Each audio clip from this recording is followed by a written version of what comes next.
Muitas coisas me irritam em design alheio, e imagino que muitos de vocês também. Principalmente quando são coisas feitas por grandes empresas que parecem ter zero carinho envolvido, visando agradar uma parte estranha da base de fãs ou apostando no óbvio, pra não correr qualquer tipo de risco. E no fim acabam sempre entregando algo genérico. Várias vezes já reclamei sobre coisas que me desagradam. Genshin, que eu diga. Metade dos meus vídeos no TikTok são reclamando dos designs desse jogo, e eu ainda quero fazer um vídeo exclusivamente reclamando dele. Mas hoje, por incrível que pareça, eu não vim reclamar de Genshin, e sim de mim mesma. Nos meus vídeos contra IA eu levei muito hate, e hoje eu quero provar pra eles que eu sempre vou ser minha maior hater. Não tem nem competição. Oi, eu sou o Wayne e eu tenho muitos vídeos em mente, reclamando do que variam de coisas que eu amo pra coisas que eu odeio com todas as minhas forças. Mas eu pensei que seria justo, primeiro de tudo, reclamar de mim mesma. Ou no caso, corrigir a mim mesma. Já faz um pouco mais de 1 ano que eu postei meu primeiro vídeo com a minha voz. No caso, um vídeo recente. Não falamos sobre os vídeos que eu fazia na minha infância. Amiga, você lembra que santo protege os gordinhos? Sim, é o São Luís. Meu primeiro vídeo foi refazendo uma página da versão antiga da minha HQ, mostrando minha evolução e falando um pouco sobre isso. E nesse vídeo eu prometi que voltaria logo depois, pra refazer uma terceira vez depois de estudar anatomia direito. Eu não voltei.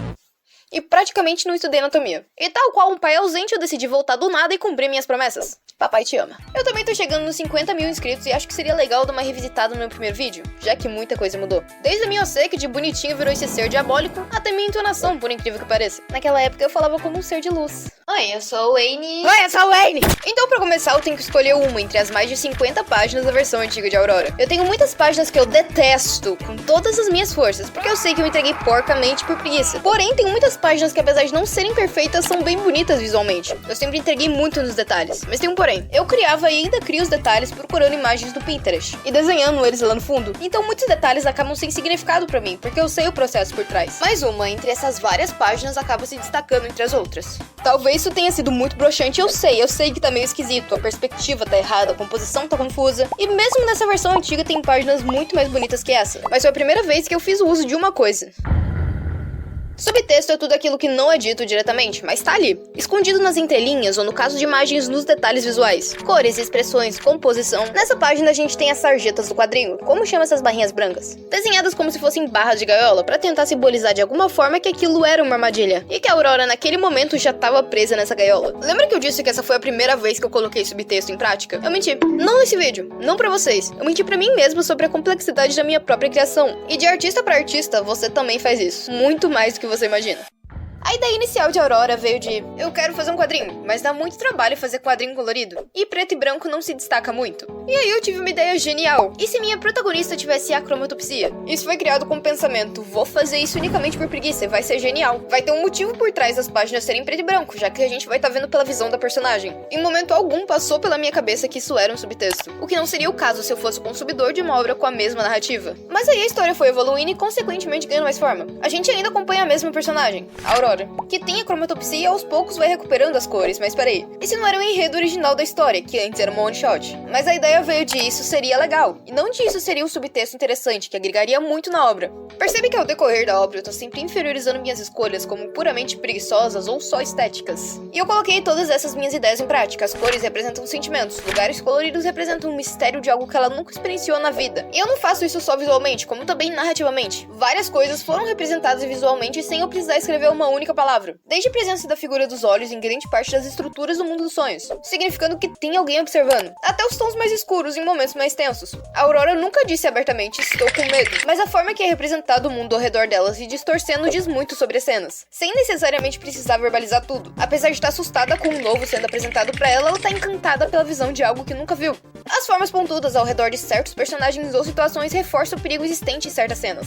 E não me entenda mal, eu não quero fazer a Aurora parecer uma obra perfeita, longe disso. Eu nem tenho nada a apresentar fora o único capítulo, que aliás tá na descrição. ¿Quieres? Só tô mostrando como que pra mim, nada disso tinha um valor unicamente porque era eu quem produzia. O tempo todo fui preconceito comigo mesma. E onde eu quero chegar com isso, na verdade, é bem simples. Desde sempre eu admirei obras com uma subtrama envolvente, onde o emocional do personagem era aprofundado, ou além da narrativa original ainda tinha uma segunda trama que poderia ser interpretada de várias maneiras. Mob Psycho, Madoka Mágica e Evangelion são exemplos perfeitos de obras que eu admiro, que da primeira vez que eu assisti o foco foi em lutinha, poderzinho, e na segunda vez eu me toquei toquei que não era só sobre poderzinho. Talvez eu só seja meio burra mesmo. Mas é uma sensação muito boa revisitar algo que você gosta por uma segunda vez e descobrir uma narrativa totalmente nova. E eu vou usar o Mob Psycho como exemplo. Quando eu vi na adolescência eu achei chato e extremamente feio. Eu era uma adolescente meio burra. Mas a segunda vista eu enxerguei como algo diferente. Como uma alegoria a reprimir seus sentimentos até não aguentar mais. E entre muitas aspas, explodir. Não literalmente. E o ponto é, eu admirei tanto pessoas que trabalhavam bem em uma subtrama que eu não percebi que eu também fazia uma. Mesmo que de forma inconsciente, a minha admiração por eles me cegou. Aurora é uma criança que tem a cromatopsia. E nos sonhos ela visita outro mundo, onde é oferecido a ela as cores de volta em troca do que torna ela humana, sendo que ela nem sabe o que isso significa. Nesse mundo ela vê as cores como uma tentação, algo que ela poderia ter no mundo real se apenas fizesse a troca. Durante a história ela entende melhor sobre os próprios sentimentos, enquanto cresce e descobre um mundo que ela mesma não imaginava existir. A trama principal é sobre trocar o que te torna humano por um desejo impossível, ou vender a alma pro diabo, aí você que decide. Pode ser interpretado de várias formas, como perder a si mesmo pra possuir algo. Durante a história ela contracena com outras duas personagens, uma delas sendo a Eclair. Ela e a Aurora são o que eu chamaria de dois lados da mesma moeda. A Aurora querendo descobrir algo novo que ela nunca tinha visto, abraçando essas descobertas apesar do próprio medo, e a Eclair negando o próprio destino, tentando ao máximo jogar as responsabilidades dela pra outras pessoas, negando o que ela mesma sabia que deveria se tornar, ou no caso, crescer. E inconscientemente eu acabei criando uma subtrama sobre crescimento, o que reflete muito meu próprio conflito interno enquanto eu desenvolvi a Aurora, já que eu tava na fase de adolescente pra adulto. E a Eclair reflete muito o medo que eu tinha naquela época.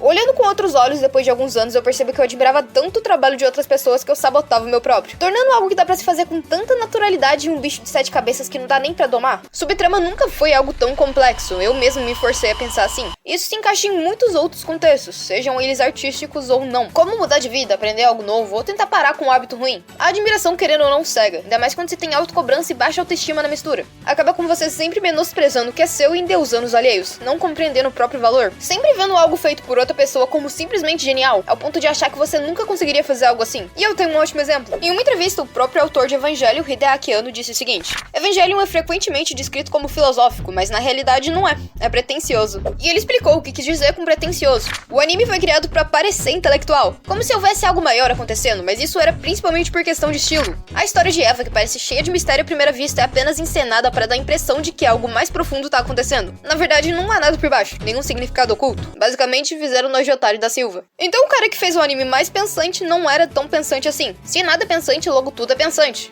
né? Passar pra si essa ideia de que algo inalcançável pra você só por ser muito profundo é meramente balela. Evangelion se tornou complexo na visão pública, e talvez sempre tenha sido. Só o próprio autor que não se ligou, ou talvez nunca tenha sido, e a gente só gosta de dar significado pras coisas. E daí?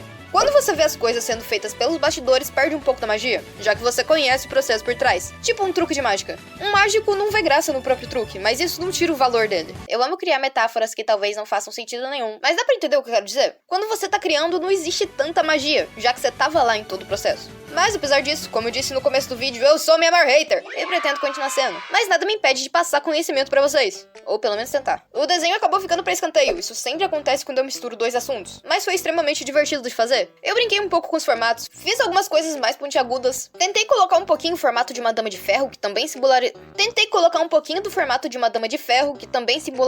Mas isso aí eu falhei. Eu mudei um pouco a posição das duas, sinceramente, porque eu quis. Na antiga elas estavam meio duronas, tipo quando você é criança e te obrigam a tirar uma foto, mas você não consegue esconder seu próprio desgosto, porque colocaram um bebê no seu colo e você odeia bebês. Então, é tipo isso. Eu coloquei uns easter eggs ali no canto, sendo a Capitana e o Pierrot, só pra fazer uma gracinha a mais. E como vocês podem ver, eu não pintei nem finalizei o desenho. E nesse vídeo eu falei de várias vezes que eu criei subtexto pra me justificar, né? Então vamos lá. Aqui nós temos a presença de preto e branco para justificar a cromatopsia de vossa querida protagonista. A line art bruta se dá ao fato da versão antiga ser feita no papel, utilizando-se apenas de uma caneta Bic, sem chance de sua criadora arrumar muitos de seus erros. Então, as linhas esdrúxulas fazem jus ao passado da artista original, que tinha muito menos equipamentos para produzir uma arte refinada. Amaram? Uma das coisas que me motivou a fazer esse vídeo foi eu ter notado que eu mudei em muitos aspectos. Piadas à parte, eu tô dando muito mais valor pras minhas obras. Grande parte disso é a ajuda do apoio que eu venho recebendo de todos os lados. Eu tô muito grata ao meu crescimento aqui no YouTube. Só de comentarem nos meus vídeos eu já fico muito feliz. Claro, quando não estão me chamando de furry. De verdade mesmo, obrigada por tudo. Apesar da minha frequência ser meio bosta, eu tô tentando fazer umas coisas novas, trazer minhas animações ou assuntos diferentes. Eu tô tentando, calma aí. Eu gosto muito de trazer vídeos mais humorísticos, como eu venho fazendo, mas não vou parar com esse tipo de vídeo aqui. Dando uma de intelectual, eu acho. fácil. E eu acabei nunca comentando isso nos vídeos de motivo de eu não sei, mas eu abri o membros do canal já faz um tempinho. Se quiser dar uma olhada, não tem recompensas realmente incríveis. É mais pra apoiar meu trabalho mesmo. Enfim, eu sou o Wayne e quem sabe se vai ter próximo vídeo, então se inscreve aí.